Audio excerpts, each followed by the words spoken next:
Imagine boarding a plane, hoping for a peaceful journey, only to witness a jaw-dropping confrontation that changes everyone's fate on board. It all begins with a simple request: a glass of water. What follows is a whirlwind of power struggles, hidden pasts, and heart-stopping revelations that explode into a frenzy of shocking twists. When one unsuspecting black passenger is refused, water sparks ignite, igniting an unforgettable chain of events. Within 12 minutes, everything and everyone spirals out of control. This is the story of how a single act of disrespect unravels a dark mystery and topples careers in ways no one saw coming. It was an early, hectic morning at Hartsfield-Jackson, Atlanta. International Airport, the terminal buzzed with frustrated travelers, delayed flights and long lines winding around check-in counters. Among them stood Dr. Monique Reynolds, poised and polished, in a navy blue suit, balancing a busy work schedule and a surprise birthday visit to her mother in Brooklyn. She was a senior executive at a global consulting firm, used to juggling pressure with grace. Her phone buzzed constantly, clients, contracts, deadlines. But for now she was focused on boarding.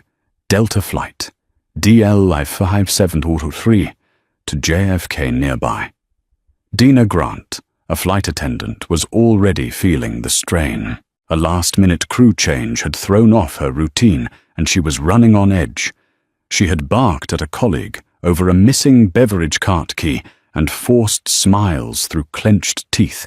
Though she longed for a smooth flight, tension brewed beneath the surface. As boarding began, Monique approached the aircraft with calm professionalism. Dina, stationed at the door, greeted passengers with a rehearsed politeness. When Monique passed, Dina recognized her as a first-class flyer, but gave no special effort to conceal her irritability. Monique took her seat and immediately opened her laptop to finish some work before takeoff. Around her families juggled restless kids. Students laughed over carry-ons and other business travelers tuned out the chaos. It seemed like a typical flight, until a simple request would later set everything in motion. As the cabin door closed and the plane began taxiing, both women remained unaware of the collision course ahead. A delayed flight, frayed tempers, and personal burdens would soon combine to spark a confrontation that would ripple far beyond the airplane's aisle. What began as a routine morning would end with lives changed, jobs on the line, and reputations tested, all starting with a single simple request: a glass of water. The seatbelt sign dinged off, and passengers began settling in for the hour-and-a-half trip to JFK. Dana, walking down the aisle, prepared to distribute snacks and beverages as soon as the plane reached a comfortable cruising altitude. Her crisp uniform and neatly pinned name tag were outward signs of professionalism, but her clenched jaw suggested mounting impatience. Monique closed her laptop, deciding it was best to catch a breath before diving into more work. She pressed the flight attendant call button, intending to request some water to stay hydrated, an especially important habit given the dehydrating conditions of airplane cabins. It took several minutes for Dina to make her way to Monique's row. When she finally arrived, her facial expression was stony, as though she were annoyed by any demands. "Yes," she asked curtly. "Could I get a glass of water, please?" Monique asked with a polite smile. She had traveled often and valued kindness toward flight attendants, knowing that their job was rarely easy. Dina nodded, but her manner lacked the usual courtesy. "I'll see if we have any bottled water left in the galley," she responded, not even attempting to hide the underlying tension in her tone. Monique found it odd. Typically, flight attendants were quick to accommodate such a simple request, especially in first class. She brushed off the rudeness, attributing it to a stressful morning. But 10 minutes passed, then 15, and still no water.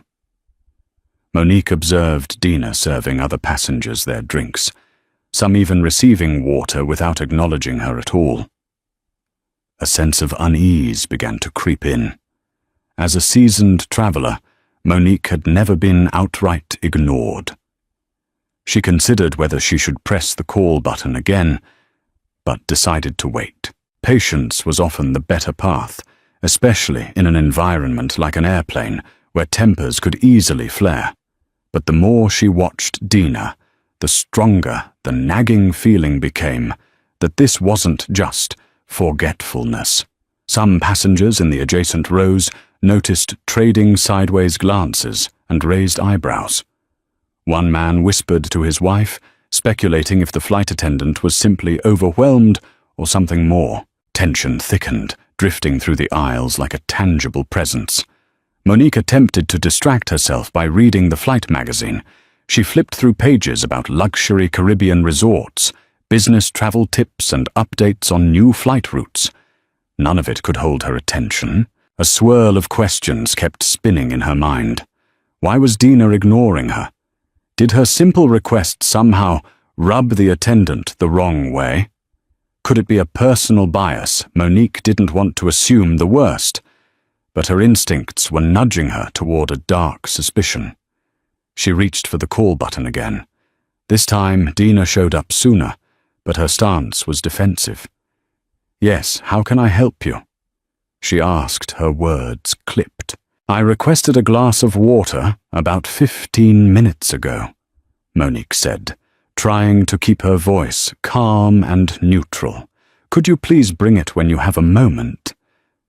Dina's eyes narrowed ever so slightly.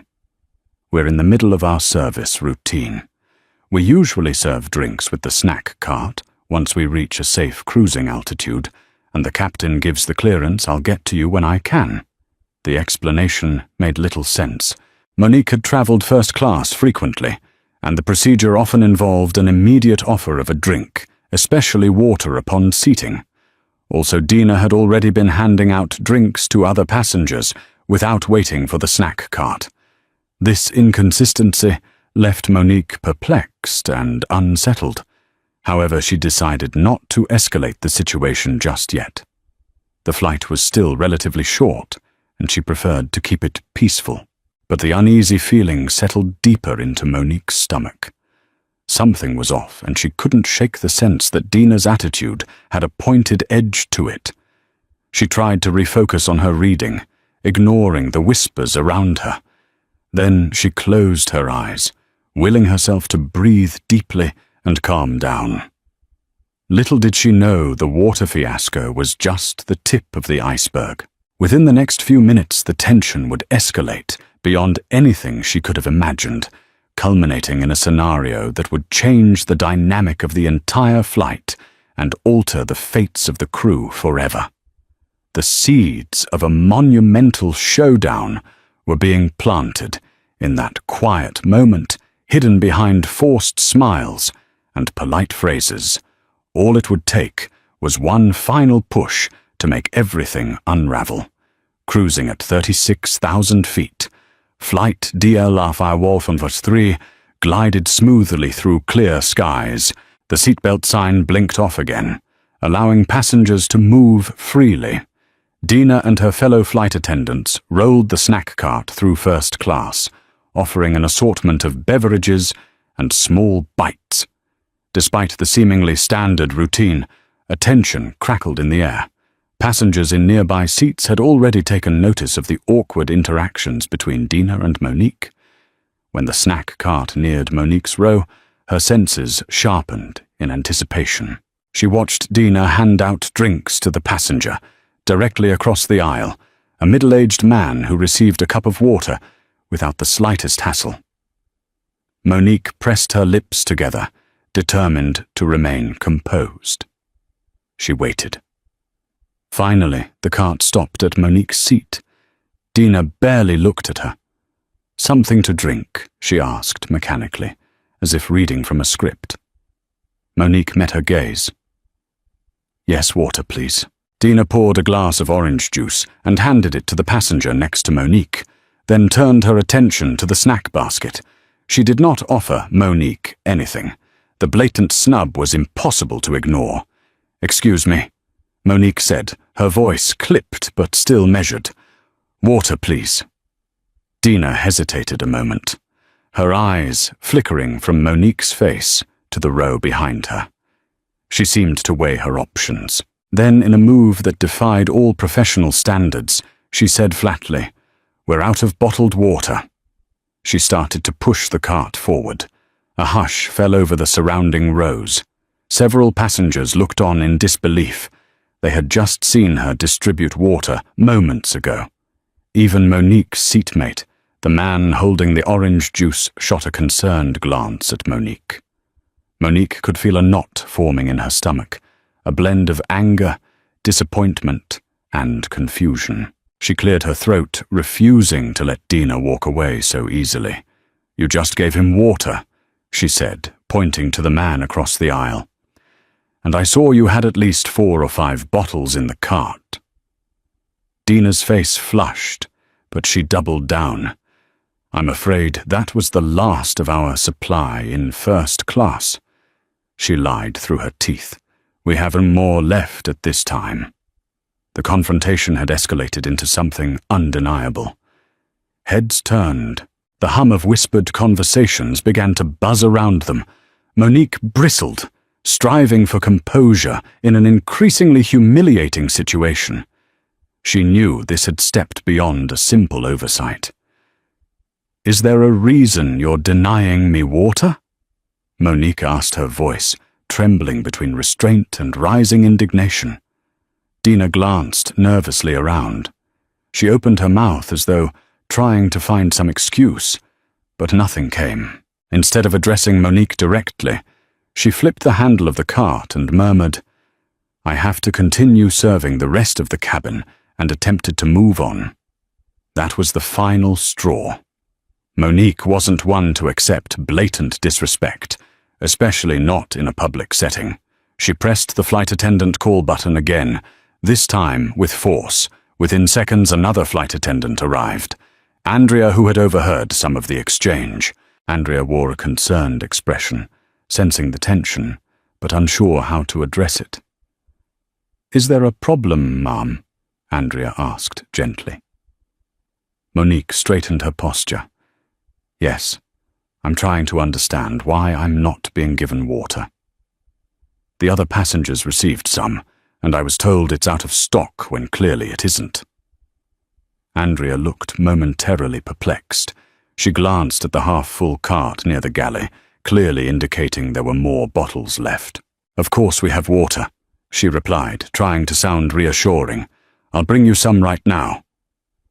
But before Andrea could follow through, Dina inserted herself into the conversation. "I told her it's unavailable in first class." Dina said, her voice tight.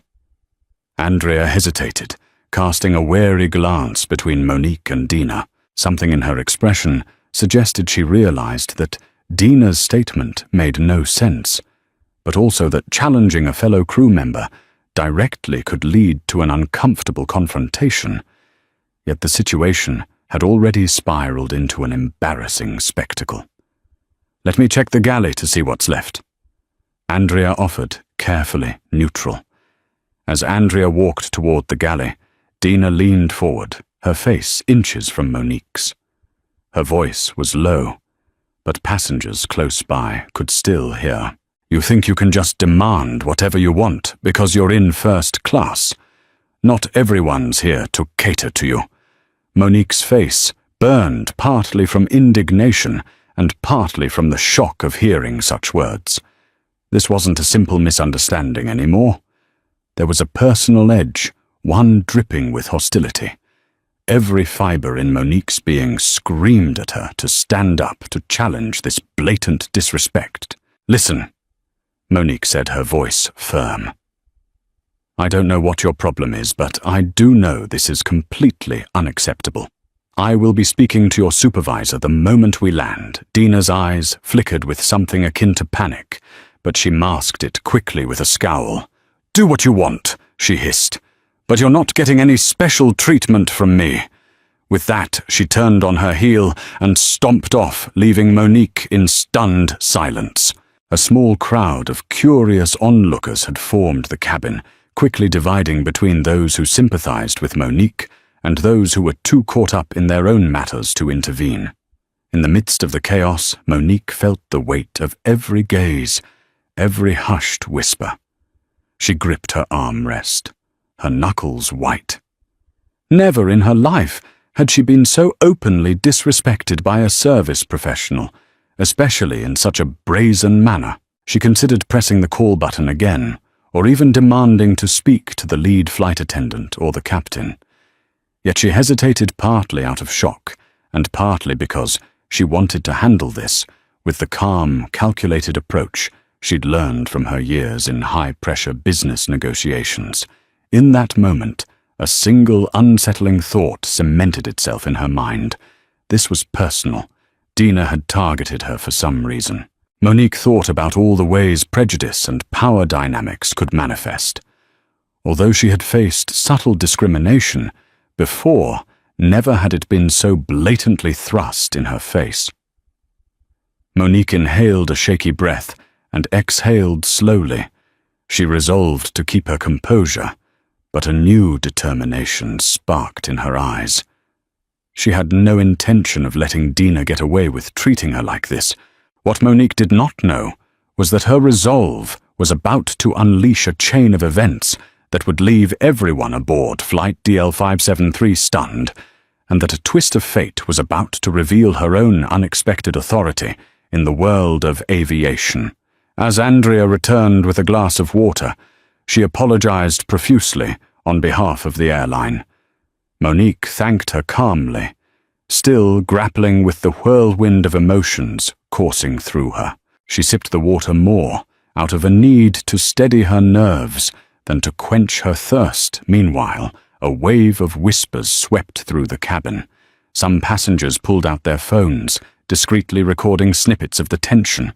Others caught the moment Dina stormed off, her expression livid. It was a scene that begged for an explanation, one that no one had. They only knew that a confrontation, unlike any they'd seen on an ordinary flight, had just begun. Half an hour later, the tension had not waned. Monique had resumed working on her laptop, her mind cycling through strategies. Should she document the incident? Should she wait until landing to lodge a formal complaint? The airline's corporate office would definitely need to hear about this. She made a mental note to find the right channel. After all, her network in the aviation industry was not insignificant, and here lay Monique's first hidden card. She was more than just a seasoned business executive. She sat on an advisory board for a project funded by the Federal Aviation Administration (FAA), focusing on improving airlines' customer service metrics and ensuring compliance with anti-discrimination policies. Her involvement, though not widely publicized, had made her a known figure among certain powerful individuals in the industry. As if on cue, Monique's phone pinged with an email notification, yet another urgent work matter. She fought the urge to roll her eyes. Problems seemed to gravitate toward her when she was thousands of feet in the air. She momentarily forgot about Dina, immersing herself in the new crisis. Ironically, that turned out to be a blessing. She remained calm and collected, her professional training kicking in like an instinctual response. A few rows behind Monique, two other flight attendants, including Andrea, whispered in hushed tones. Andrea, it turned out, was friends with one of Monique's employees, a coincidence that would soon prove pivotal. She had recognized Monique's name on the passenger manifest earlier, but thought nothing of it. Now, given the incident with Dina, Andrea wondered if she should warn her senior purser, or even the captain, that a potentially high-profile passenger on board had just been severely mistreated. Dina, for her part, was not finished. She hovered near the galley, watching Monique with a level of intensity that bordered on obsessive. Perhaps it was shame driving her deeper into hostility, or perhaps it was a sense of personal animosity she harbored, for reasons even she might not fully understand.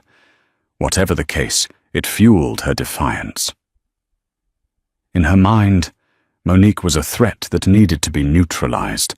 At the same time, Dina carried a hidden background as well. She had been disciplined before for inappropriate behavior, narrowly avoiding termination. She blamed those incidents on difficult passengers, never taking full accountability for her conduct. While her superiors had given her another chance, they made it clear that one more complaint could seal her fate. But Dina lived in a mental space where she felt persecuted, convinced the airline was out to scapegoat her. In that paranoid state, she found any criticism to be an unjust attack.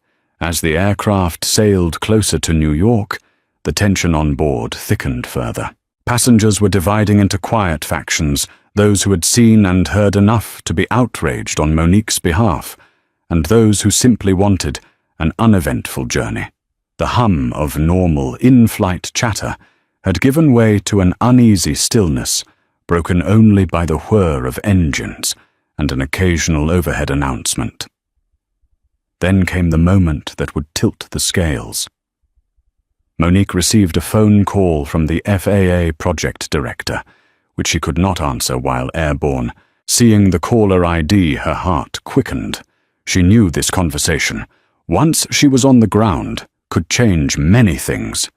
She also recalled that her role with the FAA included direct lines of communication to high-ranking airline executives.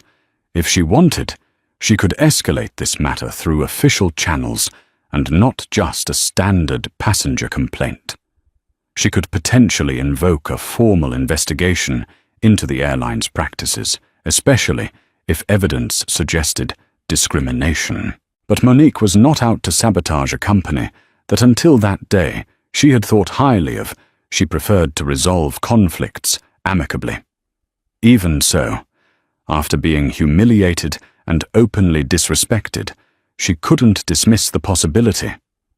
The ball was very much in the airline's court, or more accurately, in the hands of one disgruntled flight attendant who seemed hell-bent on fanning the flames of conflict. A shift in the cabin's lighting signaled the flight was beginning its descent into New York. The pilot's voice crackled over the intercom, instructing passengers to power down electronics and prepare for landing. Monique closed her laptop carefully, storing it under the seat.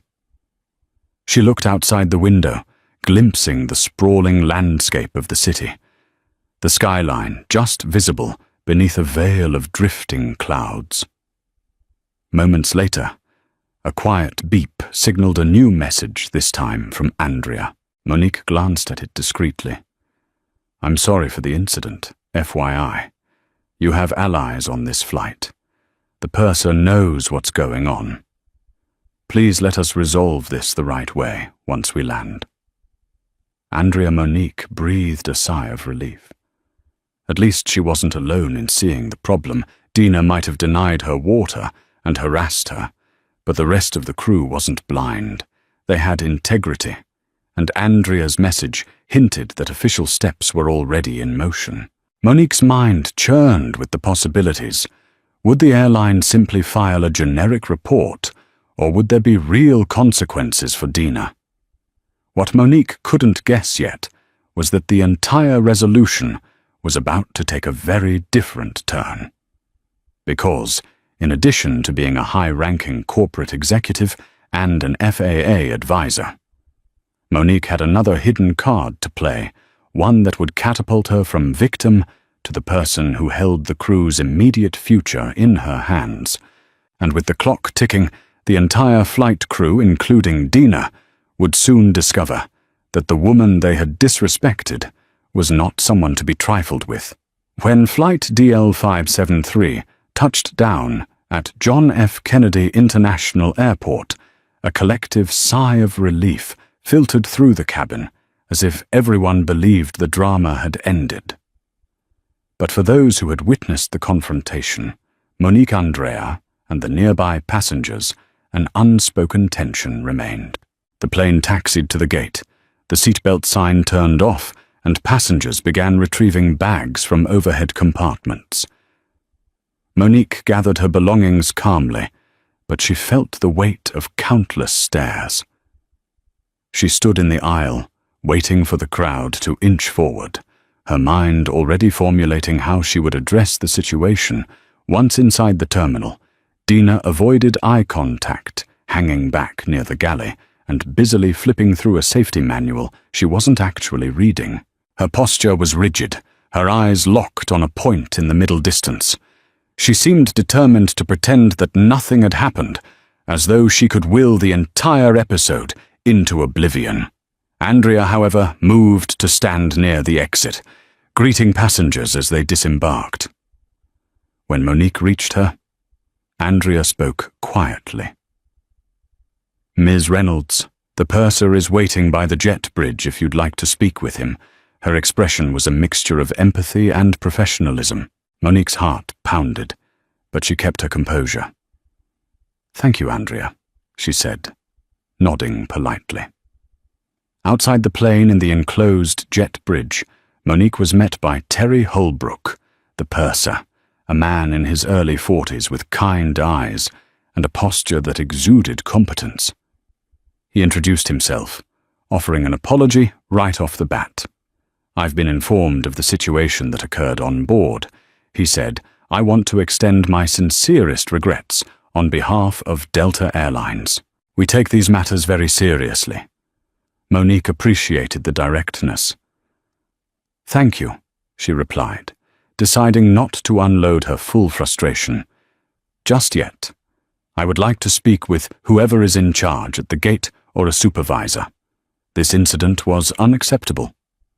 Terry inclined his head in understanding hurriedly. "I've already contacted our customer service manager here at JFK. He's on his way to meet us." As if summoned by magic, a uniformed airline representative named Ray Donovan emerged. He introduced himself, repeating many of Terry's words about how sorry they were. Monique listened politely. Dina emerged from the aircraft shortly after, trailing behind some of the last passengers. Her face went pale when she saw Ray. She clutched her bag and looked away, as though hoping to blend into the walls. "Ray, could we use that office over there?" Terry asked, gesturing to a small glass-walled conference room near the gate area. Ray nodded. "Yes, let's step in." Monique followed, maintaining a cool exterior, though inside she felt a wave of adrenaline. She was about to lay out the story with clarity and evidence, yet she also sensed this was just the tip of the iceberg. She needed to do more than just file a complaint. This was a chance to address a deeper issue, one that encompassed fair treatment, professionalism, and respect for all passengers.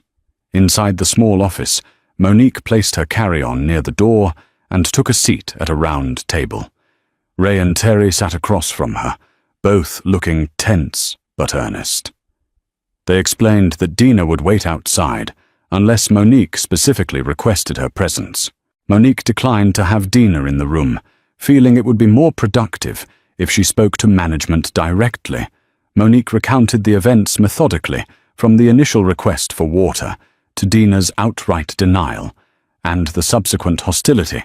She provided details about the timeline, referencing the seatmate who received water while she was refused.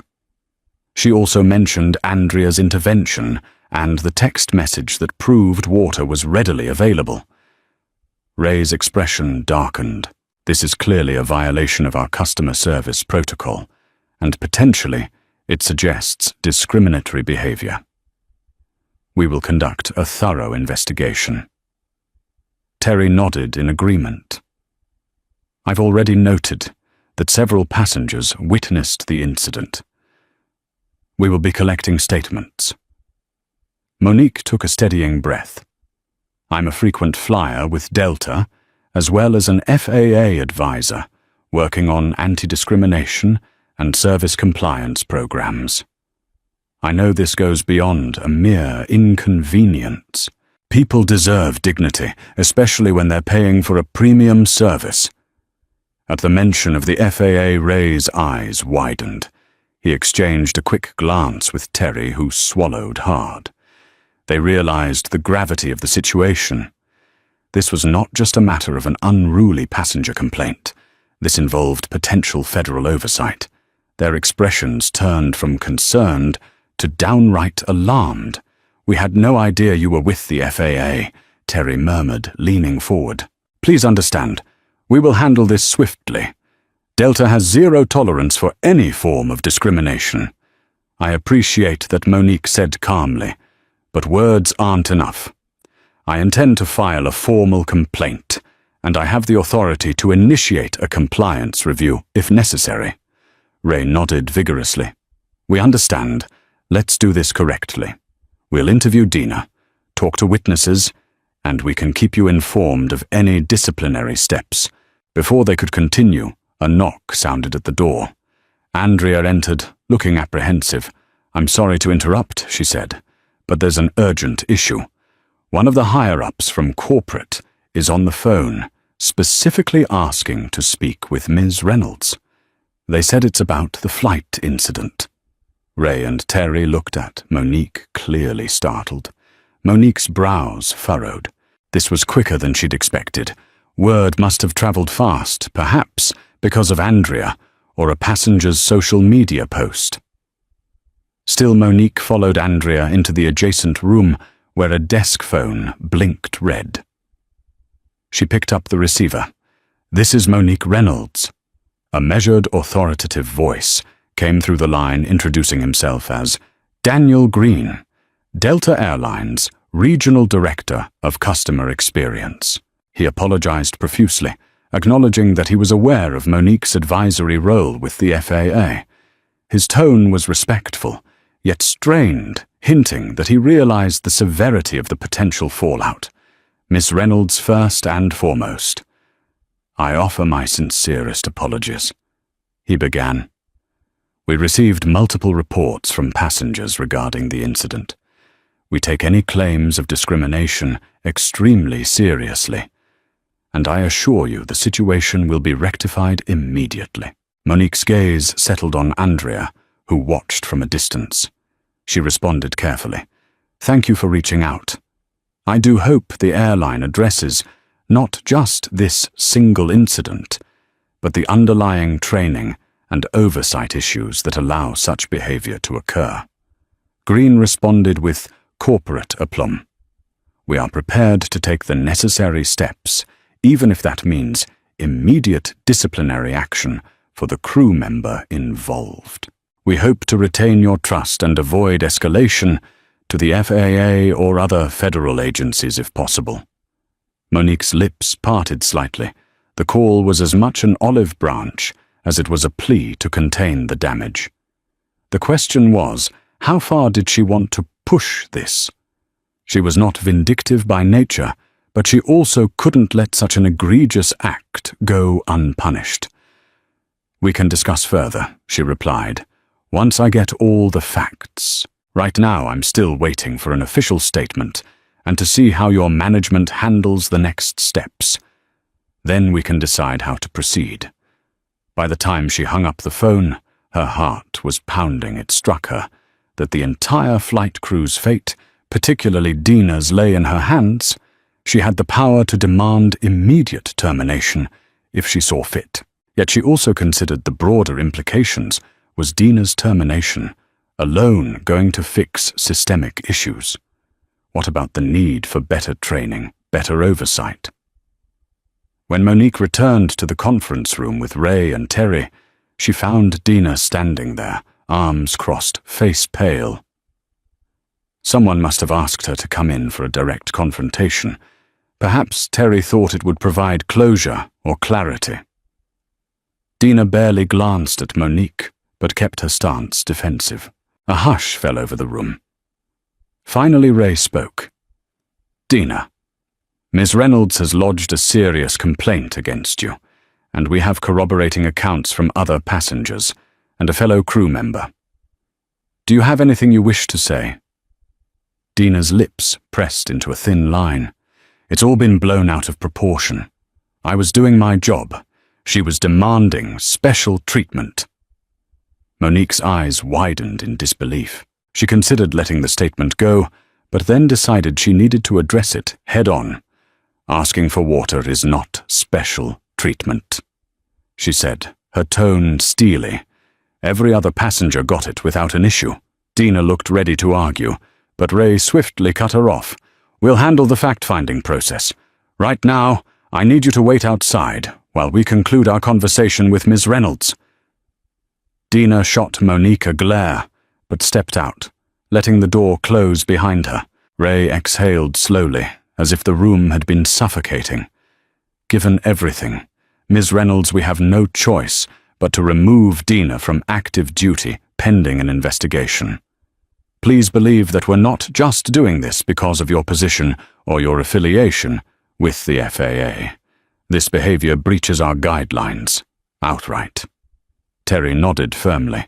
I've already filed a preliminary report. Our staff is prepared to escort Dina off the premises and suspend her flight privileges while the investigation proceeds. If you have any further recommendations or demands, we're listening. Monique folded her hands, measuring her words carefully. She wanted justice, but she also wanted to be fair. For now, I'll expect a comprehensive follow-up from Delta's corporate offices within the next 48 hours. If that doesn't happen, I'll move forward with a more formal route through the FAA. Ray and Terry agreed, scribbling notes. With that, Monique stood. She was exhausted physically and emotionally. I'd like to go. I have a personal engagement in the city. Please email or call me with any updates. The men nodded, rising as she made her way to the door. Andrea trailed behind her, offering a small apologetic smile. Monique paused before stepping out into the bustling terminal. What none of them realized at that very moment was that the next few minutes would bring about an even bigger shock.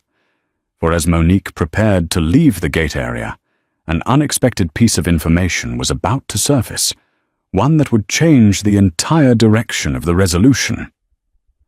The roles of victim and oppressor, boss and subordinate, were about to become far more complicated than anyone had envisioned. Fate was weaving an intricate web, and the final twist was still yet to come. Monique emerged from the small conference room, feeling a mix of relief and mental fatigue.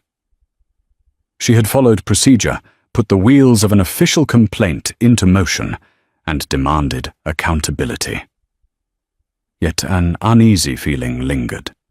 She wished she could simply shake off the entire ordeal and focus on her mother's birthday celebration, but the confrontation kept replaying in her mind, each retelling fueling her frustration. As she passed the gate's waiting area, her eyes caught a flicker of movement.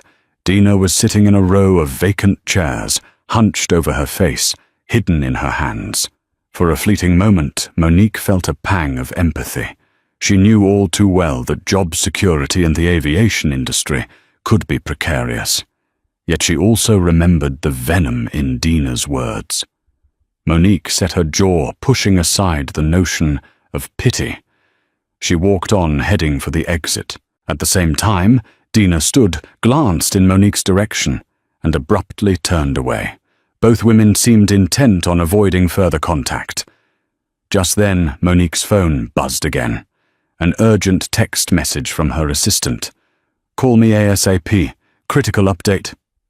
Sighing, she found a quiet corner near a window overlooking the tarmac. She dialed quickly. Her assistant answered on the first ring. "Dr. Reynolds. I'm sorry to bother you, but there's a problem. We just received word that the CEO of Ashfield Consulting, our major international client, has an urgent request to confirm something about a recommended candidate for his new aviation project." Monique frowned, puzzled. What does that have to do with me right now? Her assistant hesitated. "The candidate is Dina Grant.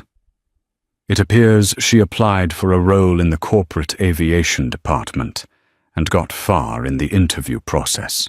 They just discovered a reference to you as a potential contact or an indirect reference. Seems she worked under a manager who reported to one of our partner firms. The CEO wants your professional opinion. The final job offer is on hold, Until they get feedback. The twist hit Monique with the force of a sledgehammer. Dina Grant, the same flight attendant who had just refused her water and humiliated her, was being considered for a cushy corporate aviation position at a company with which Monique's firm was deeply involved, and the CEO was personally requesting Monique's input, her assistant continued. They're specifically asking if you can vouch for her character or verify her track record. Apparently, she boasted some achievements in safety compliance and passenger management. The CEO found out you were on the advisory board for the FAA and that you might have crossed paths in a professional capacity. They want the green light from you.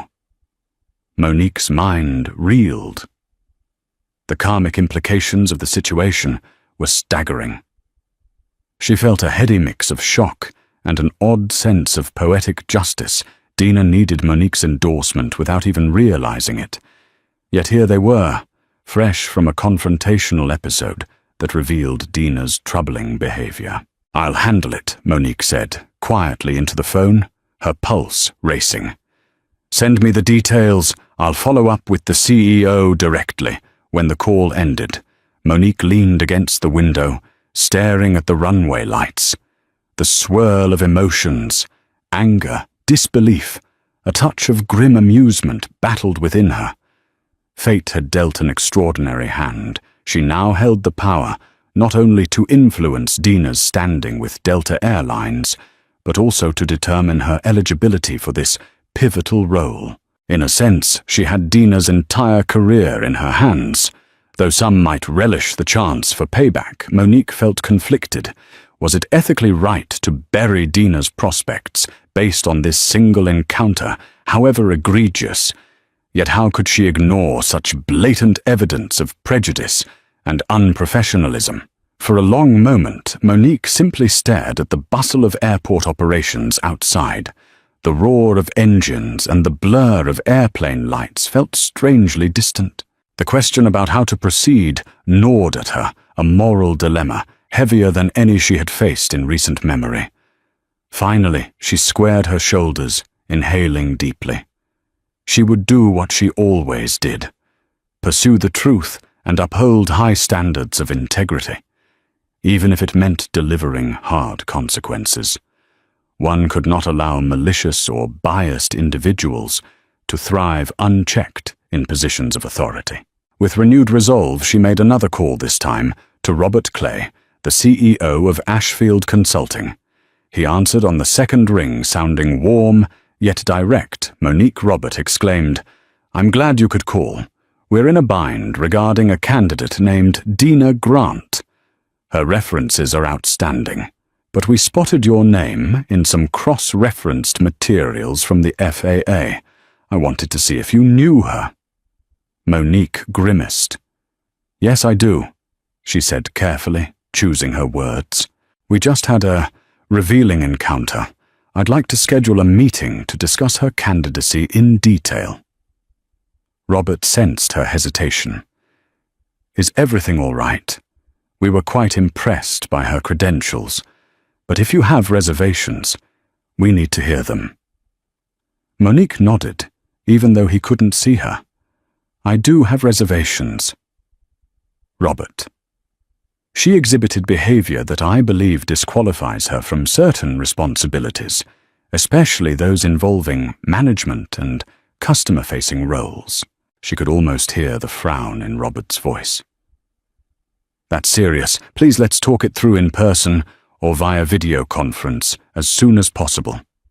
I trust your judgment, and if this is a red flag, we need to address it immediately." They agreed to speak again later that afternoon. Monique ended the call, heart pounding. The weight of the situation settled fully on her. Dina's fate had just become intertwined with Monique's decision in a way neither woman could have predicted, and from Monique's vantage, it seemed less and less likely that Dina was suitable for the new position.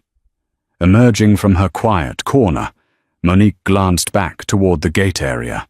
Dina was gone, presumably escorted away to await the airline's disciplinary process. If Dina only knew that in just a few hours her job prospects might be incinerated by the very woman she had humiliated at 36,000 feet, the moral question loomed large: would it be justice or mercy? After landing in New York, Monique left the airport and headed straight to her mother's brownstone in Brooklyn. She needed both rest and clarity. Though she had remained composed throughout the confrontation with Dina, her thoughts kept circling around the fallout and the decision still looming over her, whether to inform the CEO of Ashfield Consulting about Dina's behavior, which could end her shot at a major corporate role. At her mother Clarice's home, the mood was festive. Balloons, food, and warmth greeted Monique at the door. For a while she relaxed, enjoying stories and laughter, but her mother soon noticed something was off. In the kitchen away from guests, Clarice asked gently, "What's bothering you?" Monique explained the incident on the flight, in brief. She left out Dina's job connection, but described the humiliation, the denial of water, and the hostility. Clarice was furious. "That's unacceptable. I raised you to speak up for what's right, and you did." Still, Monique hesitated. If I tell the truth to the CEO, she'll likely lose that new job too. Maybe she was just overwhelmed. What if I ruin her future over one mistake? Clarice looked her daughter in the eye. "No, baby. She made her own choices. You didn't create this situation. She did. And if you don't speak up, what kind of people will be in positions of power?" Her mother's wisdom landed hard. Monique knew she was right. It wasn't about revenge. It was about responsibility. About ensuring people like Dina, who misuse authority, don't continue to harm others. That night, surrounded by family and celebration, Monique found clarity. She didn't need to be vindictive, but she couldn't protect someone who had so brazenly disrespected others. She would tell the truth. In the days that followed, Monique carried on with her business in New York, meeting clients, attending her mother's post-birthday brunch, and preparing for her return to Atlanta. Although she tried to move forward, the events with Dina stayed close to her thoughts. Updates trickled in from multiple sources. Ray Donovan, the customer service manager at Delta, sent her an email detailing the interim findings of their investigation. Witness accounts confirmed that Dina had repeatedly refused Monique's water request, despite having available supplies. One passenger even handed over cell phone footage of the incident. Another passenger mentioned hearing Dina mutter something about passengers who think they're so entitled. After the initial confrontation, Delta's legal department had flagged the situation as critical risk. Monique only skimmed the content, relieved to see that the airline appeared serious about accountability. Shortly after receiving Ray's email, her phone rang. It was Andrea, the flight attendant, who had tried to intervene. "Hi, Ms. Reynolds. I hope you don't mind me calling," she began. "I just wanted to give you an update. Dina's been suspended pending formal termination. This is confidential, but I thought you should know. The management team felt there was enough evidence of misconduct to end her employment." Monique's breath caught. She wasn't exactly surprised, but hearing the finality was sobering. "Thank you, Andrea, for letting me know," she said quietly. "I appreciate your honesty throughout this." Andrea seemed relieved that Monique was not upset with her. Dina was furious, blaming everyone but herself. She confided, "I've tried to remain professional, but I wanted you to know you did the right thing. We have to uphold standards. No one should experience what you did, Monique." Thanked Andrea again, and ended the call, the final nail in Dina's coffin, clanging in her thoughts. Later that afternoon, Robert Clay from Ashfield Consulting followed up confirming the official withdrawal of Dina's job offer. In fact, it turned out there had been discrepancies in Dina's resume, inflated achievements, dubious references, and a questionable claim about having improved safety metrics by a significant margin. The entire application had unraveled once Ashfield's HR dug deeper. Monique sat alone in her Manhattan hotel room, feeling waves of conflicted emotions. She had effectively shut the door on Dina's future with Delta and with a promising corporate role. Would Dina learn from this lesson? Or would she spiral into bitterness? Monique had no desire to see anyone's life ruined, but she couldn't ignore the principle of moral consequence. To maintain a semblance of closure, Monique typed a final email response to Ray Donovan, thanking Delta for their thorough follow-up and acknowledging the steps they had taken. She expressed her hope that the airline would invest even more in diversity and sensitivity training for staff, ensuring no one else would be treated the way she was. She hit send, feeling the final puzzle piece click into place. Although no formal FAA complaint had been filed, Delta's swift action had rendered it unnecessary. Monique remained open to re-evaluating that stance if she found any indication that the airline was backsliding on their commitments.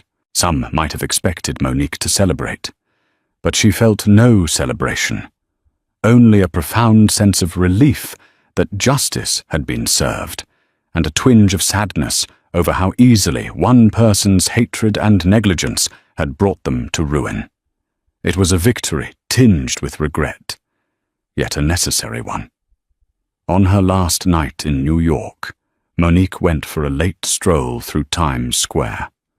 The neon lights and towering billboards painted the night sky a spectacle of urban energy. She walked aimlessly, reflecting on the whirlwind events. Lost in thought, she nearly missed the familiar face on a street corner, Dina Grant. Dina stood near a subway entrance, her expression etched with defeat. Dressed in casual clothes, she looked worlds away from the crisp flight attendant uniform. The moment their eyes met, a flash of recognition passed between them. Monique felt the air thicken. Her first impulse was to walk away, but something in Dina's posture, slumped, shoulders, eyes glistening, stirred a spark of compassion. Against her better judgment, Monique approached. Dina swallowed hard, her face a mix of anger, humiliation, and desperation. "I suppose you're satisfied now?"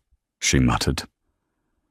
The words were accusatory, but her voice lacked its former venom. Monique steadied herself. "I'm not here to gloat. I'm sorry your choice has led to this. But you brought it on yourself." Dina's eyes flickered, perhaps with a flash of shame. She inhaled shakily, glancing away from Monique's penetrating stare. "You don't understand the pressure I was under," she finally said, voice trembling. "I've been dealing with personal issues. My fiancé left. I'm behind on rent. My mother's medical bills are piling up. I know it doesn't excuse what I did, but it's been rough." I just snapped. Monique inhaled slowly, searching for the right response. "Life can be rough," she agreed quietly, "but it doesn't justify cruelty or discrimination." Dina flinched. "You think I'm a racist? I'm not. I don't even know, angry. I hated seeing wealthy people in first class.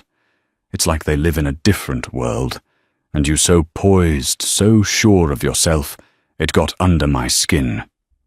Monique was taken aback by the raw honesty. She didn't condone Dina's behavior, but at least this was a window into the muddled motives behind it. "Privilege can be frustrating if you're struggling," she said carefully, "but prejudice doesn't solve anything. You can't treat someone differently based on your assumptions." Dina ran a hand through her hair, tears threatening to spill, I know. "And now, I've lost everything. Delta was my lifeline. My shot at that corporate job was going to fix all my problems. I guess you shut that down too." Monique felt her heart tighten. "They asked for my honest input," she said gently. "I told them the truth about our encounter, But if you presented yourself with the same approach in that interview, the position would have fallen apart eventually. Silence stretched between them, punctuated only by the cacophony of taxis and street vendors. Finally, Dina spoke, her voice subdued. "I want to apologize. I know it's late for that. But I mean it. I'm sorry for how I treated you." Monique studied Dina's face for a long moment. She saw genuine regret, though also desperation. "Thank you for apologizing," Monique said softly. "It doesn't erase what happened. But I accept it." Dina nodded, relief tinged with sorrow. She wiped at her eyes, glancing around, as though embarrassed to be seen breaking down in public. "I'm not asking for your help or anything. I just wanted to say, I'm sorry." Monique hesitated. A swirl of thoughts and emotions converged.